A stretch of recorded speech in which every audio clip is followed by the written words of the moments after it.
Good evening and welcome to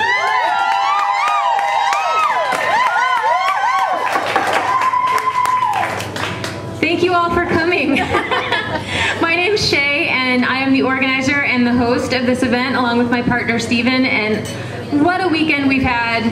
The Fort Bragg Vibrant Living Expo, a big Monday Night Live last night with Matt and Angela, and it's a Tuesday Night Live with Paul Nison, and I just want to thank you guys for actually coming out yet again. It means a lot to all of us to have you here, to support the restaurant, to support the presenters. It makes, well, what's really important to me is that it makes me feel good that you come, so thank you very much that you came again. Before I introduce Paul, I just want to say that next Monday is Steve Adler from Sacred Chocolate. So please do come and listen to Steve. He's going to be talking about love and gratitude in the raw food diet. The following week we have Aviva Wright, the crazy cracker lady. The following Monday, September 14th, is Steve Campbell. And Monday, September 21st, Melissa Mango. I'm really excited about hers. Her topic is Melissa Mango's Green Cuisine, how to eat gourmet style without the heavy fats and complicated ingredients, which we all need. So tonight, I feel so fortunate that I have an opportunity to say this so often, but Paul is someone who I've known for about a decade. He's one of the first people I met when I was learning about raw foods. And I've had the privilege, we haven't been in that close of contact in the last few years, but I've had the privilege from afar to watch him grow as a person and as an educator in the last 10 years. He's somebody that the entire time I've known him, the one thing I've known for sure is that he's been, wherever he stands in integrity. And if that means his opinion doesn't match the rest of the room, he's still going to state where he's at and what his opinion is.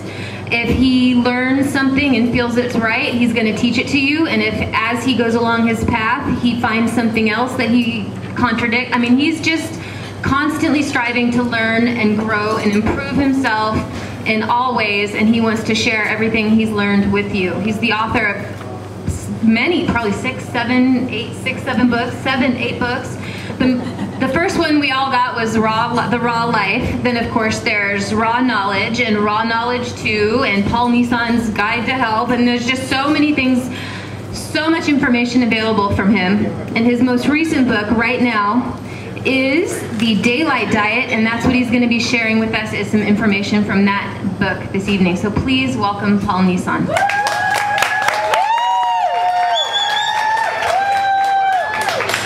Thank you very much. That was really unexpectedly. I knew I was going to get a good introduction, but that was like the best introduction I got since the last time I was introduced. That was really wonderful. That was amazing. And I know Shea for a very long time, and not just from a raw food standpoint, but from a friendship standpoint. I think, you know, we were friends before we were even spoken about raw food stuff. So it's wonderful to see you again as always.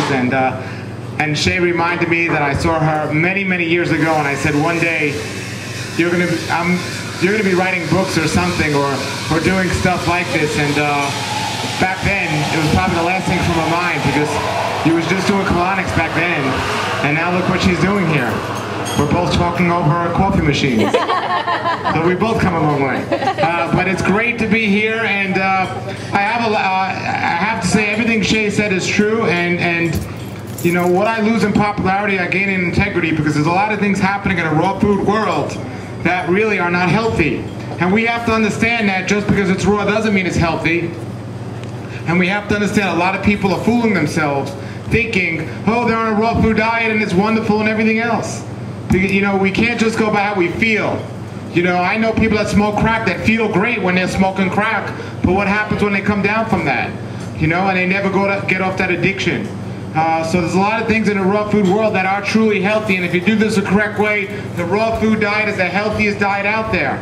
But if you do it the wrong way, it's the worst diet out there. And I'm sad to say that more people that get into a raw food diet are worse after eating raw than before, because they're deceived, confused, and lied to.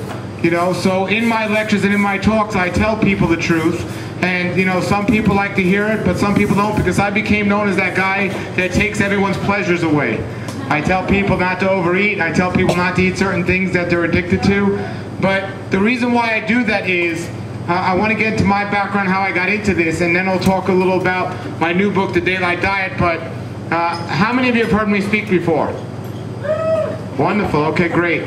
So you know my background, you know my testimonial, and you know it doesn't change. It's always the same. I didn't have like one disease yesterday and a different disease today. It's always the same story. And some people say, well, that's the same story. Yes, because I stick to my truth. You know, that's what happened to me. It doesn't change. But what did happen to me, and I'll shorten it up a little since so many people heard it. When I was growing up in New York, and I grew up in New York, if you couldn't guess that already. Is there anybody here that is from New York? Great, we have a translator in the room right there. So I was growing up in New York, and you can put these right here, John. Thank you. Thank you very much. So, that's great. Thank you. So when I was growing up in New York, I was always into fitness, and I still am. I just love fitness. I had to laugh because the other day, somebody wrote on one of my shows on the comments that Paul Nison's really not into fitness, and if they only knew me, you know, I'm more into fitness than I am into diet. But I found out at a very young age being fit and being healthy was not necessarily the same thing. And there's a lot of people confused with that. You can walk through a lot of gyms and see a lot of good-looking people that are fit, but most of them aren't healthy, and I was one of them. But when you were young, you could eat just about anything and feel amazing, and I felt amazing. But it caught up to me, and at 19 years old, I started to get some really bad stomach pains. And after trying to just ignore it, I couldn't anymore, and I went to the doctor. And I got diagnosed with something called inflammatory bowel disease, also known as ulcerative colitis or Crohn's disease, which is inflammation of the colon. So my whole colon was inflamed. Anytime there's a disease that ends in the letters I-T-I-S, it means there's inflammation somewhere in the body. Proctitis, pancreatitis, colitis, and so on, arthritis. And I kept asking my doctor what I could do, and to make it even worse, she told me at 19 years old that I was a high risk for colon cancer, and by the time I was 30, I'd probably have it. She also explained inflammatory bowel disease to me. What it is, it's inflammation of the colon. I have uncontrollable bowel movements, or I had uncontrollable bowel movements. Now, you know, this isn't a good thing in New York because there's not bathrooms all over the place. And the only thing, many times when I would go to the bathroom, the only thing that was coming out of me was blood. Oh, wow. And malnutrition. Here I was, the whole point of me, I was very into vanity and everything else, and the whole point of me being so much into fitness at that point in my life was so I look big and strong. Because to me, the worst thing was for a young guy to look skinny and weak. So I did everything possible that I knew of to look big and strong. And here I got stricken with this illness that was making the opposite happen. It was making me lose weight. And I just kept losing weight. I went from 160 pounds all the way down to 118 pounds. And so I kept losing weight, and I did all I knew how to do. I just kept eating more food. But the more I ate, it seemed the more weight I lost. And the more I ate, the worse off I felt. So I didn't know what to do, and I was really confused, and my doctor just kept telling me I had to take all these medications and drugs and everything else.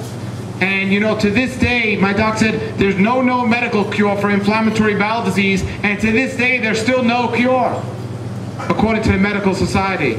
But I'm here to tell everyone, just because there's no cure, according to them, doesn't mean there's no cure. Yes, to this day there's no medical cure, but I'm telling you there is a cure, and I'm living an example of that. What I did simply was listen to just about everything my doctor told me, but I wasn't getting the results I wanted. So then I finally got wise, and I started doing the opposite, and then I started to get the results I wanted. So I tell everyone, go to the most popular doctor you can find, and whatever they say, do the opposite, and you'll be pretty healthy. By the way, are there any doctors here tonight? Good, good. Now, some doctors are amazing. I mean, if I get in a car accident, don't tell me to eat an apple, send me to the emergency room. But if I put something in my body that creates an illness, the answer isn't taking some drug to deal with the pain. The answer is to eliminate what caused the problem. Health doesn't begin with what we add to our diet, it's what we eliminate. Eliminate what caused the problem, and the problem will begin to go away. Everyone say eliminate. Eliminate. Now say it with enthusiasm. Eliminate. We have to understand enthusiasm makes a difference. And somebody said something very funny just now. Who was that? Thank you. Of course it would be you. My alter ego. Good. She said, I said, now say it with enthusiasm. And she said, with enthusiasm. That was good. But the jokes are up to me tonight, so slow down. Okay. That's all right. So anyway, I started doing the opposite. And somebody told me diet had a lot to do with my condition. So I was curious, and I didn't know much about health back then, so I asked my doctor if there was any connection between my diet and my condition, And I found it strange that she said there was no medical studies to prove there was any connections between my diet and my